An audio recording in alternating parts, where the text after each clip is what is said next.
Enak banget ya Gus ya, jawabnya sambil baca catatan tadi. Yang penting ini bukan catatan Mahkamah Konstitusi. Allahumma shalli wa sallim ala sayyidina Muhammad rabbil alamin. Saluka ya Allah. Ya Allah. Ya Allah. Bala wallah anta Allah la ilaha illa anta. Allah. Allah. Allah. Wallah anta Allah la ilaha ya hayyakum di hajatina wa hajati bangsa Indonesia Allah. Dengan Pak Prabowo Gibran Presiden 2024. Allah. Ya Allah. Kabulkan doa saya ya Allah. Prabowo. Pak Prabowo.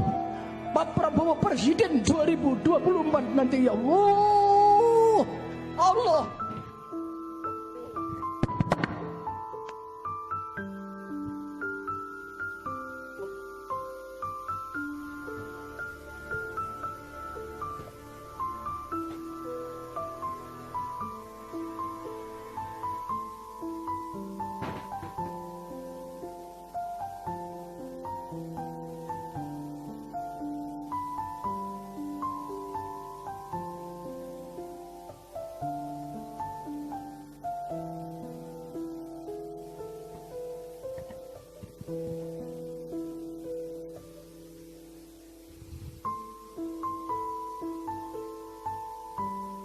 Anda boleh tidak sepakat, kemudian Anda tidak memilih, itu hak Anda.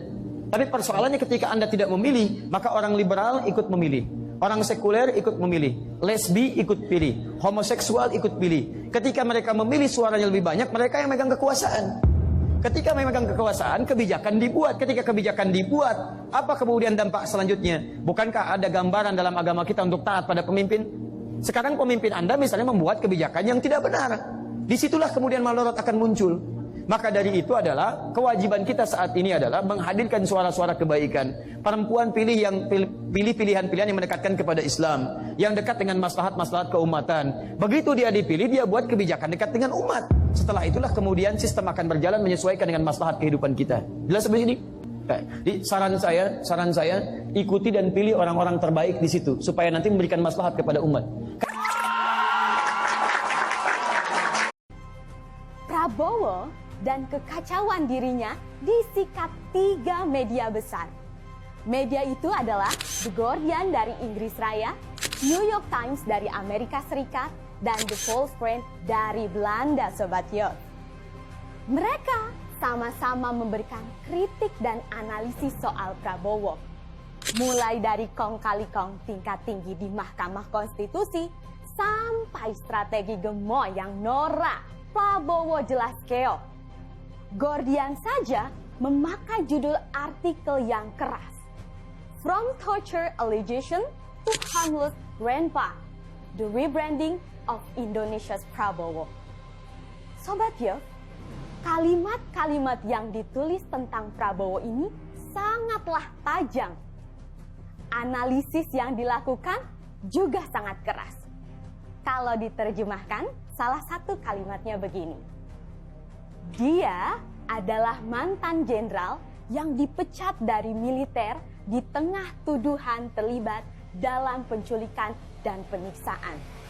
Namun saat ini, Prabowo Subianto, kandidat terdepan dalam pemilu mendatang yang menampilkan cerita yang berbeda.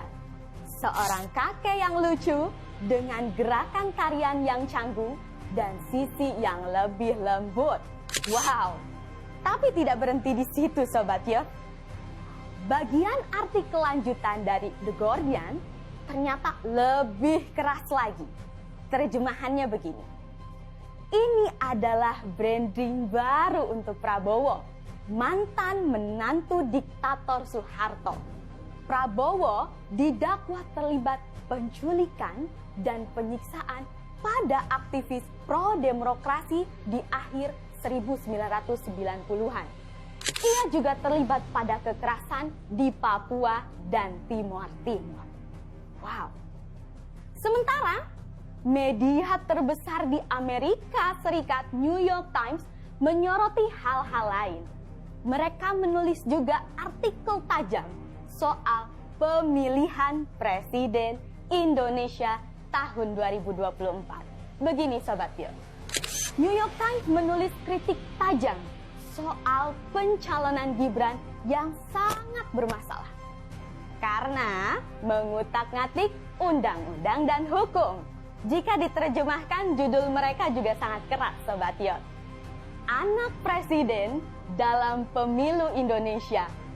Apakah ini demokrasi atau dinasti? Jelas sekali, Sobat Yot, seperti yang sudah dikatakan banyak orang di luar sana.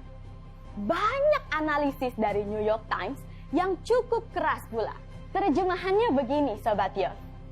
Sekarang, dia adalah simbol dinasti politik yang sedang berkembang dan penerima keuntungan dari manuver keluarga.